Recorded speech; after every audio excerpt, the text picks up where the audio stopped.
Hello and welcome back to the channel. So this wasn't the intro that I had planned for this video, but unfortunately I don't know what happened to my SD card, but I lost the 3 clips I'd had as part of my intro.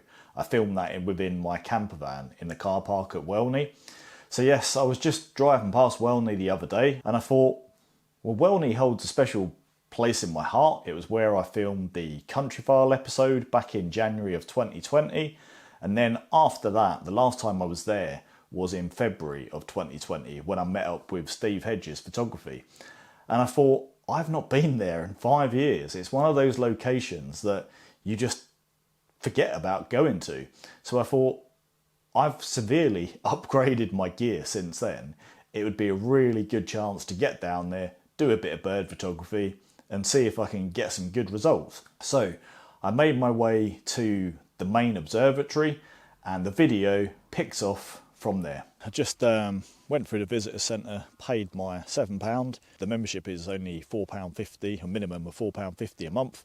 I paid the £7 just because I'm not sure that I would come here often enough to warrant paying the extra money. So yeah, got here and the first place I went to was the main observatory. Got a really cool time lapse while I was there.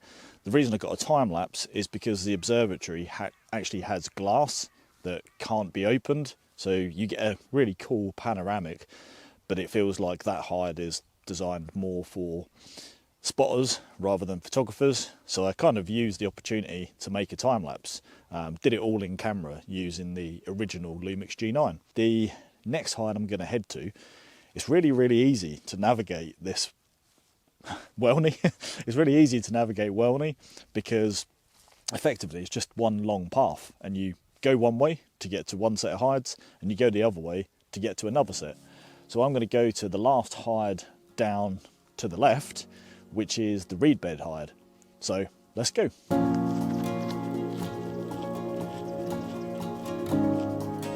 So I'm in the hide, which I've got to myself.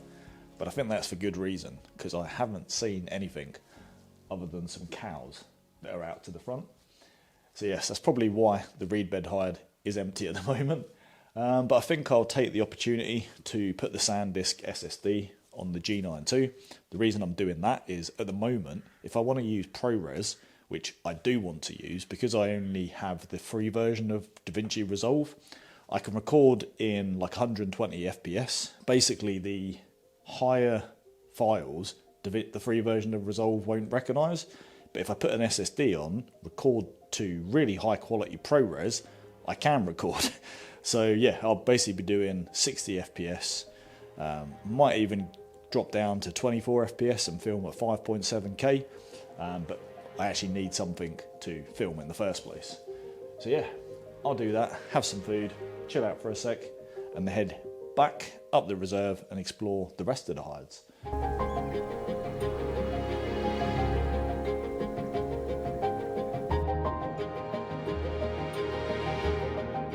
I completely forgot about this. So underneath the main observatory is a basement hide where you can actually see through these apertures. Unfortunately there's no benches, there's nowhere to sit, so you've got to be standing at all times, but there is sort of lower holes cut out just here, so you can get quite low down. What I'll do, I'll just point the camera through here and I'll show you what I'm talking about.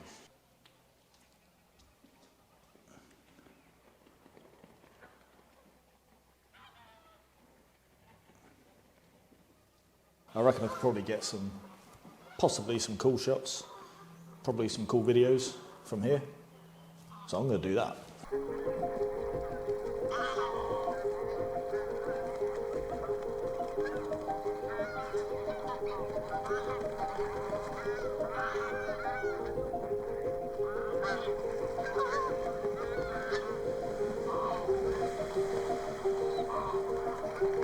What I've done is put the G9II in the Boost IS setting for video.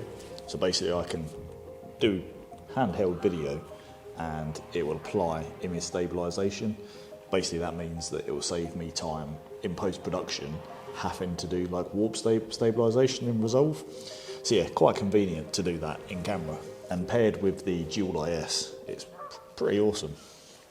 Oh, we got some lapwings.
Well, that was quite good. There's quite a lot of action going on outside on the water. Got a few video clips of that, which was pretty cool. But the birds are far away, and to be fair, at the moment, it's just kind of greyleg and Canada geese, which I could go anywhere to watch if I'm being honest. So yeah, it's quite hard because of the aperture. If there are any birds flying in, it's quite hard to catch them when they're coming in. So I'm going to head down to one of the other hides, just a case of making my way through the hides as we go along. But yeah, a sight to behold, just nothing photographically amazing, or nothing, no photos just yet. Let's see if we can change that. I'm now in the Nelson Lyle hide, and something's just occurred to me that I hadn't even noticed until just now. Basically, the area to my front is pretty much green with some areas of water. When I came here with Steve, bearing in mind it was in February, so there would have been a whole winter of rain to make it that way. But this entire wash, the whole thing was water. Whereas now, most of it's grass with some areas of water. So, yeah, I'm actually unpleasantly surprised at how few birds there are. But it makes sense because it's October the 16th. As much as my negative mental state hates the cold weather, hates winter, it's not really winter yet. So I think I've preempted coming here a little bit too early on in the year. But it was worth a go, and it's always good to have an excuse to come back. So for now, I'm just going to observe and just hope for, to be honest, anything today. I'm sitting here now thinking to myself, I could have gone to so many different places today, but I chose here. Thankfully, I made some coffee earlier, which takes the sting off a little bit. I think the next plan, there's a hide, I don't know the name. It's about 200 metres away from here, I can just see it, but it's about 100 metres further forward than this one, which if anything is going to actually decide to fly past, that'll be the hide to go to. I'm in a rather windy Lyle hide. There are some teal out on the water, but of course they're not doing anything. They're literally sleeping at a great distance away from me, not flying or doing anything whatsoever. And this is quite amusing. I'm actually quite amused. One of the chaps said earlier on, apparently there are 180 hooper swans here. He said, who knows where they've gone? Probably in local fields. So yeah, it's just one of those days, and it's just becoming, rather than getting all down in the dumps and depressed about it or miserable about it, I'm now just laughing about it because when you think of it, I was kind of looking forward to using this camera. I mean, back in 2020, using the G9 with its poor autofocus, particularly for birds in flight, I thought, you know what, we'll make up for that today. And you know what, it wouldn't matter what camera, what lens I was using today. if the wildlife doesn't turn up, or if you don't take any shots. I haven't got any shots today. So yeah, if you don't get shots, it really doesn't matter what camera and lens you've got. So there's that. As is so often the case, I've got to stop. Oh wow. We have a murmuration of golden plovers. See if I can film them. Oh no, we need to close the aperture.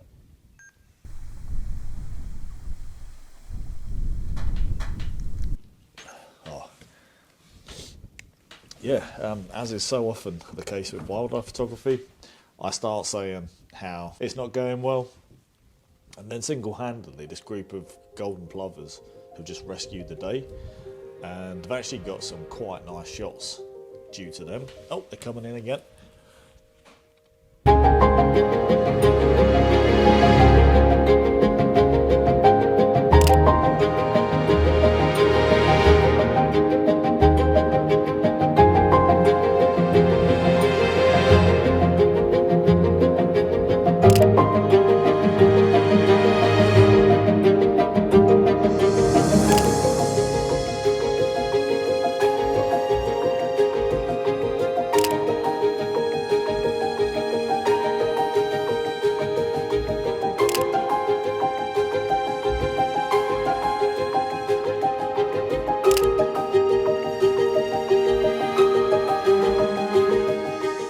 Okay, we had a little bit of action, but yeah, golden plovers, they're making this hide quite interesting.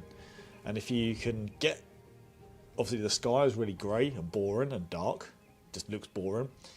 If you can get the colours of the plover in with the green and the yellow of the grass, it actually looks really quite nice. So yeah, I'm actually quite happy with some of them pictures as well. So not my typical wildlife subjects, but the G9II locked on, did its job, so happy with that. This is the good thing about autumn, there's no heat haze, so a lot of those shots were really quite sharp. For the 100 to 400 wide open, they're actually pretty sharp, at least on the back of the screen, and even at ISO 1600. So I've just got to do a battery change on the G9II, but that was pretty awesome. I'm going to make my way back through the reserve. Hopefully it's the afternoon and everything is deciding to come back. But yeah, that was good enough. When you've had a whole morning not even taking a shot, I'm really quite impressed with that. But being greedy, I think to myself, well, the OM 150 to 400, I could have got 1000mm, not 800. Well, not 800mm at f5.6 instead of f6.3, and it would have been way sharper. So it's just one of those things. You should just be satisfied with what you've got for now, Joe. So yeah, got a bit of a high because something happened. So something funny just occurred to me. You know, I'm pretty sure that I've got some pretty decent shots, or at least there's at least a shot on the memory card from today. But whereas a landscape, and many outdoor photographers would be happy with one image on the card, as wildlife photographers, we just kind of want more. Even now, I'm like, there's plenty of the afternoon left, at least a couple of hours of decent light perhaps, and I'm like, well, I want to go back through the reserve and see if I can get more shots. So it's just amusing that that's what I'm like, and perhaps that's what you're like as well. So yeah, back through the reserve, see what we can get, and then back at the van at the visitor centre. Let's go. I was literally about to head back to the car park just a minute ago. At the basement part of the main hide, I noticed a kestrel, and it perched up on top of this hide, and I managed to get some shots. But I faffed around for too long. I was so obsessed with getting a shot with it taken off that in inevitably I didn't get it taken off because it flew backwards, which was just a wasted shot. Because I messed around so much, I didn't get the best possible head positions. So although I'm really still happy to get the shot, preempting what could happen in the future can sometimes affect the present, if that makes sense. So yeah, and then I've just forgotten, this is where me and Steve, we spent a lot of time on this bit of main hide, and I thought, where the hell is it? I couldn't make out. Oh, we've got a swan coming in. But yeah, I really wondered where this part of the hide was. So if you go into the main hide, then come back round, you've got this bit. So yeah, I was a bit confused where it is. I found it now. You've got a nice wide open view because the main hide obviously is more for spotters. It's got a panoramic view, but it's behind glass, whereas now it's, I can actually reach out like that. So yeah, I spend a little bit of time in here just relaxing, then I'll head back to the van. So I'm now back in the van after what's been quite a good day, to be fair. I'm quite glad that I did take the trip down here in the end. Didn't quite get the subjects that I was hoping for, but got a few others that I wasn't expecting. Just after I left the last hide, there was actually a kestrel perched just outside the visitor centre, and yeah, this is why using this as my video camera is definitely going to be a good choice, because when I took some stills of the kestrel, the G9II did the weird thing where it was out, basically the images were quite soft and some of them were out of focus, but I did get a video clip of the kestrel and yeah, that was perfectly fine. So yeah, definitely shows the G9II for some reason seems to be sometimes a better video camera than a stills camera. But yes, thank you very much for watching. If you've enjoyed this video, please hit it with a thumbs up, and you can also give hype points now, so that would be really, really awesome if you could do that. If you've got any questions or comments, please leave them in the comment section below. And yeah, I soon will be releasing my first wildlife photography calendar. It's the first calendar that I've put out since 2019. So check the description. I'm not sure if I'm going to leave it in the description or whether it'll be over on my Facebook page. I'm just finalising the images now. So yeah, that's something to really look forward to, and it's a way that you can help support my work. Thank you very much for watching, and until next time.